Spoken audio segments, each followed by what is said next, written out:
ازيكم يا شباب، عاملين ايه؟ انا مع حمدي انجلش ترينر وحلقه جديده في هاف اند هاف.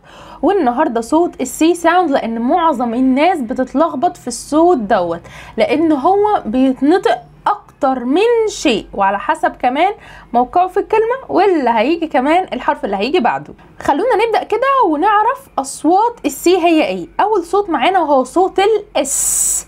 اس لما هيجي امتى يتنطق اس؟ لو بعديه اي او اي او واي، فانا هقولها city، slender، ice، cinema، scent.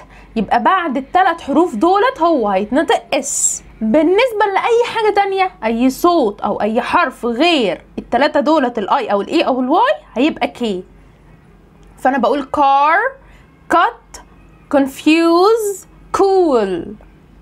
طب بالنسبة بقى لصوت التشه، كيف طشة الملوخية، تشه، علموها كده عشان ما تنسوش. دي ايه؟ لو جه بعدها اتش، لان في ناس عندها مشكلة وهي ما بتنطقش صوت التي قبل ما تنطق السي اتش. ازاي يا مها؟ بتقولوها children، children، وchildren كده النطق الخاطئ، هي اسمها تشه، children، children. نوضحها اكتر في كلمة تانية. دي كلمة ايه؟ الاصل اللي هي كلمة تشه، chair، chair. اما بالنسبه لو انا شلت التي اوكي وما نطقتش التي في السي اتش، هتبقى share. ففي فرق ما بين كلمه chair وفي فرق ما بين كلمه share. ده كرسي وده بيشير، بيعمل شيرنج او بينشر حاجه على السوشيال ميديا. دولت هنا الثلاث اصوات بتوع صوت السي. نيجي لحاجة تانية، السي لما هتيجي في اخر الكلام هتبقى كي، زيها زي اي حرف تاني، ما عدا قلنا الاي او الاي او الواي، غير التلاتة دولت بعاد عنهم. اي حرف تاني هتبقى كي، بس هنا لو جيت في الاخر هتبقى كي. زي كلمة ايه؟ pacific، academic، clinic، democratic، traffic، classic، fantastic، picnic. يبقى ده كده هنا كي، يبقى السي في اخر الكلام هتبقى كي. طب ايه تاني؟ الدبل سي. الدبل سي ساعات بتبقى كي وساعات بتبقى كي اس. طب امتى؟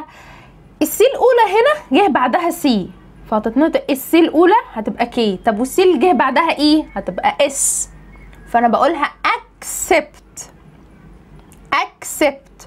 طب هنا السي بس لوحدها وجه بعدها ايه، هتبقى ascending، ascending. طب بالنسبه اللي هنا اتنطقت كي ليه بس؟ السي الاولى جت بعدها كي والسي الثانيه جت بعدها او، يعني مش اي او اي او واي، فهتتنطق كي. فسي وسي يبقوا كي بقى كده على بعضيها، يبقى واحده كي، يبقى اسمها accomplish، accomplish.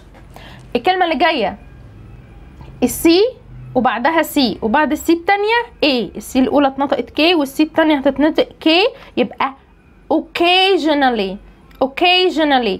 ولاحظوا اس اي او ان ج، occasionally. ده صوت طبعا صوت الج، وهنبقى نشوفه في حلقة تانية. هنا السي جه بعدها سي هتبقى كي، السي التانية جه بعدها اي هتبقى اس، يبقى successful، successful. السي الاولى هنا جه بعدها سي، السي التانية جه بعدها يو، occupied، occupied. نفس الوضع سي وسي و كي وكي هتبقى accountant، accountant. السي هنا جه بعدها سي هتبقى كي والسي التانية جه اي هتبقى اس، access، access. تمام؟ ده كده الدبل سي لما يجي ورا بعض. عندنا حاجة بقى كده وهي لكل قاعدة وليها الشواذ بتاعتها، وقلنا السي اتش بتبقى تش، كيف طشة الملوخية. طب الكلمات ديت بتتنطق كي، كي، فانا بقولها technology. دي الشواذ بتوعها، technology، technical، mechanic، psychology، alchemist، biochemistry، chemistry، chemist، character، character، echo، mocha cafe، orchestra، physical، scholarship، scholarship، school. اكتر كلمة بشوف الناس بتغلط فيها وهي كلمة اركايف وليست ارشيف. ارشيف بالعربي، بالانجلش اركايف. اركايف. ما تنسوش تعملوا شير وتعرفوا صحابكم. انا مع حمدي، ده نص عليا ونص عليك، واستنوني في صوت جديد.